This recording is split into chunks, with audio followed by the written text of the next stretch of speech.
I'm joined by Ian. FA Cup today then, Ian. Not a too bad trip down here. What can you expect from Clevedon?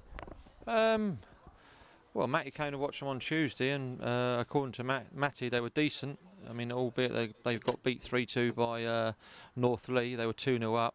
They got a mixture of young and old. They're young and enthusiastic, and you know, there's no pressure on them today whatsoever. They know that we're the side that's 2 leagues above them, and if they win, it's fantastic for them. But if they lose, nobody will blame them. Really pleased to know I've just done some research. They haven't won here this season. It's not like you, Josh, doing research. But yeah, we were aware of that. I think they've played 8 league games now. They've lost 6 and drawn 2, I believe. But they've won 4 FA Cup games. And going in today, how are we looking team-wise? Are there any injuries? Will Hendry won't play due to the fact he hadn't trained all week. He's had a viral infection, so it's a little bit of a risk because he didn't stop being sick until Thursday. I think he did a little bit himself yesterday, but we felt it was too much of a risk. We've got Luke Biles back. He trained Thursday, did his normal self, didn't train particularly well, but we'll know he'll be all guns blazing today. So just really Will Hendry then, that's it really, is it? Really, yeah. There was our standard fitness test with Richard Gillespie. He likes to do that before a game, gets him mentally right. So Gilly's all right, so we'll play up top with Gilly and Jamie Slaver, and we're bringing back Jason Matthews. And Danny Smith, he's available today now? Danny Smith is available and is playing. Excellent. And just going back to this side, do you know much about their team themselves? Only for the fact that we've had them watched twice. Steve Beck watched them last Saturday when they got beat here at home by Bishop's Cleeve, and Matty came down on Tuesday night to have a look at them. So we believe we've got a comprehensive report from those 2 fantastic judges of football, and we've got to make sure that we win today. When I interviewed the Bognor manager, he told me that he didn't take the FA Cup serious. Do you, Ian? Well, no disrespect to the Bognor manager, I suppose he takes relegations as serious because he's been relegated in the last 2 years and finished 4th from bottom the year before that. So for a manager to say that, I find quite ridiculous. But that is the manager of Bognor. So you take it serious and you really want to go as far as you can again? Josh, are you serious with that question? I mean, the FA Cup, as we all know, is a fantastic competition. You know, the financial rewards for every non-league club are there to be seen.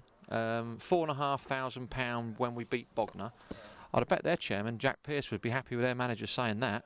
And today there's £7,500 on it. So we take it as serious as any game as possible. And you've only got to look at the clubs over the last few years, the likes of Hayes and Yedding, when they earned upwards of £1 million when they drew Newcastle away, and that financially stabilised their club for quite some time. And you've got to look at Havant and Waterloo, who earned in excess of £1 million and had a fantastic run in the FA Cup against the likes of Notts County, Swansea, and then the ultimate one was Liverpool away at Anfield. So, you know, that comment from Kilpatrick at Bognor is ridiculous. Brilliant, love it. Thank you very much, Ian. Cheers, Josh. Thank you.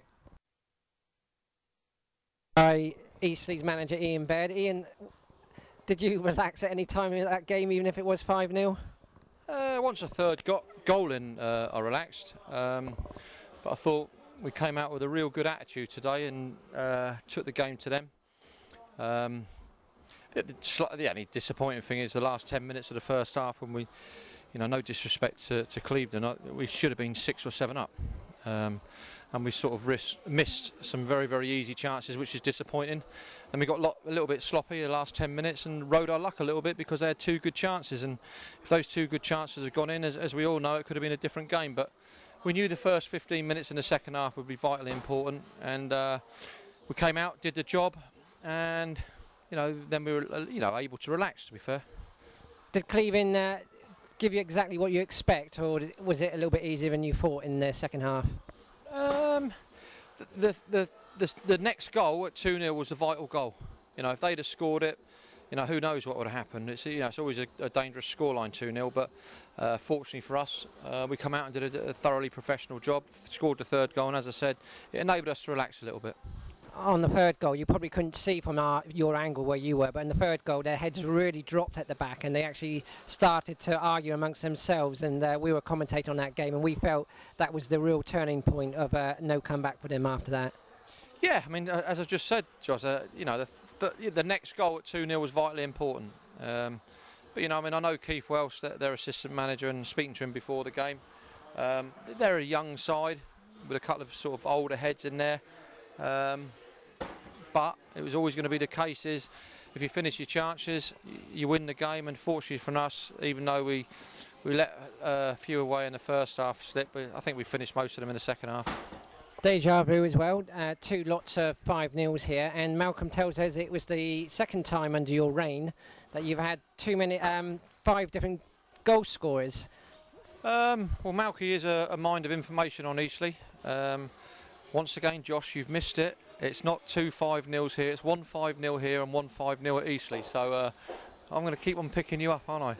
I'm waiting for you to retire to join me in the box. A couple of upsets here today. You probably haven't heard them yet so far. Hampton and Richmond are out, and they lost. And the biggest one, Braintree, losing 4-1.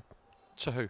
I'm trying to think who it is now. I think it's Bury Town they're away to. Really? Well, I've been on the end of as a professional player. I've been on the end of a couple of upsets, and it's not very nice to take, and especially as a manager, as we all know, as I keep on getting reminded, reference Burgess Hill, that was an upset, but thankfully there wasn't an upset for us today.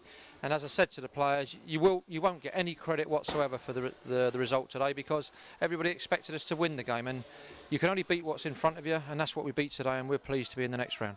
Brilliant, thank you. Cheers, Safe journey, because I'm coming with you. All right, mate. Cheers. Thank you. Thank you very much.